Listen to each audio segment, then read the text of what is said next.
بسم اللہ الرحمن الرحیم نحمد و نصلی علی رسول الکریم والصلاة والسلام علی نبی الطیبین الطاہرین. السلام علیکم ورحمۃ اللہ وبرکاتہ. حضرات، یہ بالکل طے نہیں تھا کہ میں اس طرح گفتگو بھی کروں گا. میں بقصد ثواب حاضر ہو گیا ہوں. تعمیل حکم میں احباب کی محبتیں ہیں. بہت کم وقت میں دو ایک بات جو سر دست ذہن میں آ رہی ہے وہ آپ کی خدمت میں عرض کرنا چاہتا ہوں. ساتھیوں، کرنیل اور جرنیل جو ہوتے ہیں کسی ملک کے، عام طور پر اسی ملک سے متعلق ہوتے ہیں اور ان کی زندگی یا ان کی موت کو وہیں سیلیبریٹ کیا جاتا ہے، اور عام طور سے تو سیلیبریٹ کیا بھی نہیں جاتا ہے. مر جاتے ہیں بہت سارے لوگ، ان کا نام بھی نہیں جانتے کہ ہمارے ملک کے کون فوجی سپہ سالار تھے. پہلی بات جو یونیک ہے، جو منفرد ہے شہید حاج قاسم سلیمانی کے ساتھ یا اس قبیل کے دیگر شعراء کے ساتھ، وہ یہ ہے کہ انہیں نہ صرف ان کے ملک میں بلکہ ان کے ملک سے باہر جہاں جہاں بھی آزاد منش لوگ رہتے ہیں، جہاں جہاں بھی ایمانی شرافت کے ساتھ لوگ زندگی گزارتے ہیں، جہاں جہاں بھی لوگوں کے ضمیر زندہ ہیں، وہ سب خود کو ان کا مقروض سمجھتے ہیں اور احسان مند مانتے ہیں ان کا خود کو کہ انہیں خراج عقیدت پیش کرنا ہمارا اخلاقی فریضہ ہے. تو جو چیز اتنے 100 کلومیٹر، اتنے 1000 کلومیٹر دور رہنے کے باوجود بھی ہمیں کنیکٹ کرتی ہے ان شہداء سے، وہ صرف ہمارا تشیع نہیں ہے، بلکہ میرا خیال ہے ہمارے اس وطن عزیز میں ہمارے اس پورے ملک کو چاہیے کہ اس عظیم انسان کو سیلیبریٹ کرے، ان کا نام لے، چونکہ ان کا احسان ہے ہم پر، ہمارے ملک پر بھی، ہماری قوم پر بھی، ہمارے مذہب کے اور مذہب مسلک کے تشیع کے ماننے والوں پر بھی. تشیع پر احسان اس عنوان سے ہے کہ 40 میں گزشتہ ایام تک، جب تک داعش بالکل اس کا جو نشہ ہے وہ سر چڑھ کے بول رہا تھا، وہاں پر ایام 40 میں اور اس کے علاوہ بھی ان مقدس حدود میں، سیریا میں، عراق میں، مومنین کو، اور نہ صرف مومنین کو بلکہ اس علاقے کے عیسائی ہوں، کردی ہوں، اہل سنت برادران ہوں یا کوئی بھی ہو، ان سب کی جان، مال، عزت و ناموس کی حفاظت کرنے میں اس شہید کا عظیم کردار رہا ہے.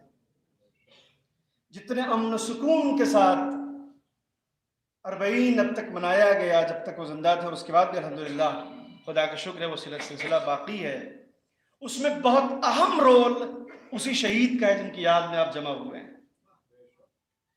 اتنے بڑے پیمانے کے اوپر زائرین کے تئیں سیکیورٹی کو انشور کرنا، دشمنوں کے شر سے انہیں بچا لے جانا، ان سب چیزوں میں ان 2 آنکھوں کا بہت اہم رول تھا جو وہاں عراق میں کھلی رہتی تھی، جبکہ وہ ایران کے فوجی سپہ سالار تھے.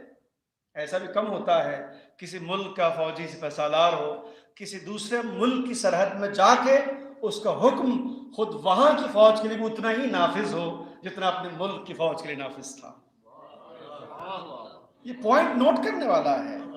کون سی شے ہے جو اتنی دور رہ کے ہمیں ان سے اتنا کنیکٹ کرتی ہے؟ ساؤتھ انڈیا کی کرسچن نرسوں کو بچانے والا آدمی کون ہے؟ کیا وہ شیعہ تھے؟ مسلمان تھے وہ؟ دیکھیے، جو لوگ زندگی کے نصب العین قرار دیتے ہیں انسانیت کو بچا لینا، جو لوگ زندگی کا ہدف بنا لیتے ہیں بشریت کی خدمت کرنا، جو لوگ یہ طے کر لیتے ہیں کہ چاہے زندگی اپنی چلی جائے مگر زندگیاں بچا لینا ہے، وہ پھر یہ نہیں دیکھتے ہیں کہ وہ اپنوں کو بچا رہے ہیں، پرائے کو بچا رہے ہیں. مجھے نہیں پتا ہمارے جوان کتنا اپڈیٹڈ ہیں. ابھی لیٹسٹ کرائسس میں کردستان کے وہ چھٹبھئیے قسم کے نیتا جو بہتی گنگا میں ہاتھ دھونا چاہتے ہیں، ان کی جان بچائی تھی شہید حاج قاسم سلیمانی نے. جب انہوں نے دہائی دی تھی کہ صاحب داعش یہاں تک پہنچ گیا ہے، ہماری جان خطرے میں، پورا کردستان اور پورا قبیلہ تباہ ہو جائے گا، ان کو آپ ہی نے بچایا تھا. آج وہ میرا خیال ہے کچھ ٹریک سے ہٹے ہوئے ہمیں خبر نہیں ہے کہ جن کی کاوشوں کی طفیل میں جان بچی تھی، آج ہم انہی کی جان کے در پہ ہیں. خیر یہ پوری تاریخ رہی ہے، اور اتفاق یہ ہے کہ اسلامی تاریخ اس قسم کے ممالک سے بالکل پر ہے. مگر یاد رہے میرے عزیز ساتھیوں، بالخصوص جوانوں، شہادت نہایت مقدس جذبے کا نام ہے. اگر دلوں میں حرارت ہے تو محض اسی شہادت کی وجہ سے. اگر کچھ گرمی عشق ہے اہل بیت کے تئیں تو اسی شہادت کی وجہ سے. امام حسین نے 28 رجب کو اگر مدینہ نہ چھوڑا ہوتا اسی شہادت کی غرض سے تو امام حسین نانا کے مزار کے مجاور ہوتے، شہید اعظم نہ ہوتے. یہ اسی شہادت کا فیض ہے کہ قدرت نے اس نام کو قیامت تک کے لیے دنیا کے ہر زندہ ضمیر انسان کے اوپر فرض اور قرض کر رکھا ہے کہ اسے یاد رکھے. اس کا تعلق صرف مکتب عاشورہ کے فالوورز سے نہیں ہے، ہر وہ انسان کے جو ان کی عظمت سے واقف ہے، کچھ جانتا سنتا ہے.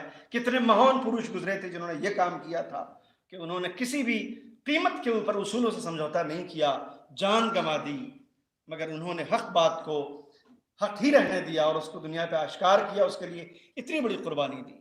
میں بہت مختصر انہی الفاظ کے ساتھ اپنی گفتگو کو سمیٹتا ہوں.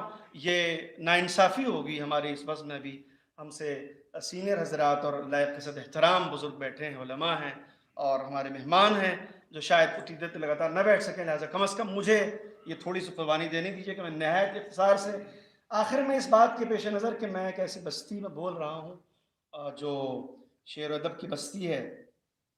احباب واقف ہیں کہ ادھر کچھ توفیق کم ہوتی ہے اردو میں شعر کہنے کی، ایسا فارسی کا وہ شوق سوار ہے پچھلے تقریباً 10 برس سے. مگر ایک چند شعر ہیں جو اس موضوع سے کہیں آس پاس ہیں، ریلیونٹ ہیں، بالکل متعلق ہیں. اس لیے میں ان اپنے چند اشعار کو پڑھ کے آپ کی زحمت کو ختم کرتا ہوں، اور اس کے بعد انشاءاللہ آپ دیگر خطباء کو سنیں گے. ایک صلوات آپ پڑھیں تو میں آپ کی خدمت میں عرض کروں.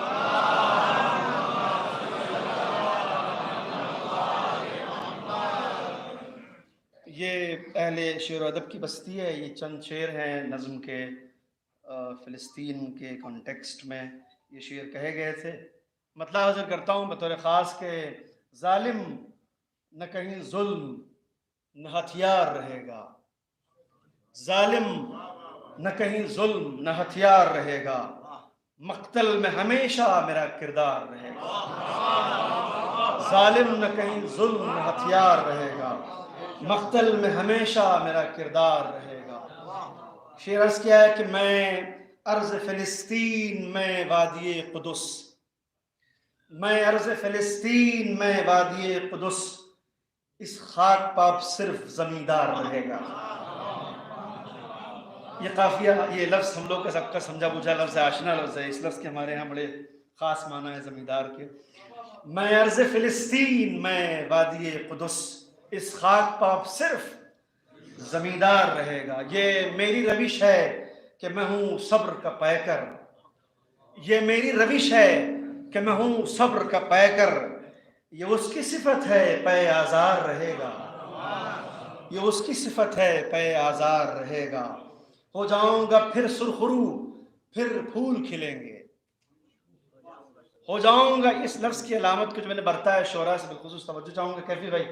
ہو جاؤں گا پھر سرخرو، پھر پھول کھلیں گے، اور پھر سے تیرا وار ہی بیکار رہے گا، اور پھر سے تیرا وار ہی بیکار رہے گا. عرض کیا ہے کہ حق بات پا جو سر کو کٹانا ہوا لازم، حق بات پا جو سر کو کٹانا ہوا لازم، ہر آن قبیلہ میرا تیار رہے گا، ہر آن قبیلہ میرا تیار رہے گا. ہوگی نہ تیرے ذہن کو حق گوئی کی جرت، ہوگی نہ تیرے ذہن کو حق گوئی کی جرت، جب تک تو پے ڈالر و دینار رہے گا، جب تک تو پے ڈالر و دینار رہے گا. ایک لفظ میں نے خرچ کی ہے اس میں، اگلے شعر میں اس پہ توجہ چاہوں گا. آپ کے سیہون سبھی تخت سے تختے پر نظر آئے، سیہون سے بھی تخت سے تختے پہ نظر آئے اور اہل یقین کا وہی دربار رہے گا. سیہون سے بھی تخت سے تختے پہ نظر آئے اور اہل یقین کا وہی دربار رہے گا. عرض کیا ہے کہ گر کر بھی رہے گا وہ سرفراز ہمیشہ، گر کر بھی رہے گا وہ سرفراز ہمیشہ، خون سر کا اگر شامل دستار رہے گا، خون سر کا اگر شامل دستار رہے گا. باطل تیری ہر بات سے ہم اہل جنوں کو، باطل تیری ہر بات سے ہم اہل جنوں کو انکار تھا، انکار ہے، انکار. السلام علیکم.